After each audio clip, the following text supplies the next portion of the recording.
Hi friends, വീഡിയോയിലേക്ക് സ്വാഗതം. Beat ഫോറസ്റ്റിൻ്റെ special ടോപ്പിക്കായ Indian വന നിയമം 1927 ഈ വീഡിയോയിലൂടെ നോക്കാൻ പോകുന്നത്.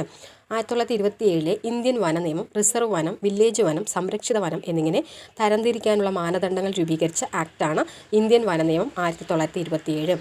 ഇന്ത്യൻ ഫോറസ്റ്റ് ആക്ടിലെ അധ്യായങ്ങൾ എത്ര ചോദിച്ചാൽ 13 ആണല്ലേ. അപ്പോൾ എത്ര അധ്യായങ്ങളുണ്ട്? 13 അധ്യായങ്ങളാണുള്ളത്.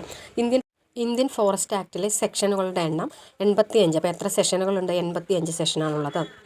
റിസർവ് ഫോറസ്റ്റ് എന്താണെന്ന് നോക്കാം. കർശന നിയന്ത്രണങ്ങൾ ഏർപ്പെടുത്തിയിട്ടുള്ള വനങ്ങളാണ് റിസർവ് വനങ്ങൾ.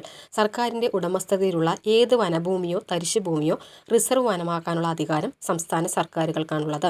റിസർവ് വനത്തിൻ്റെ ഫോറസ്റ്റ് ഓഫീസർ നിർദ്ദേശിക്കുന്നതൊഴികെ റിസർവ് വനത്തിൽ പൊതുജനങ്ങളുടെ പ്രവർത്തനങ്ങൾ നിരോധിച്ചിരിക്കുന്നു. പ്രൊട്ടക്റ്റഡ് ഫോറസ്റ്റ് എന്താണെന്ന് നോക്കാം.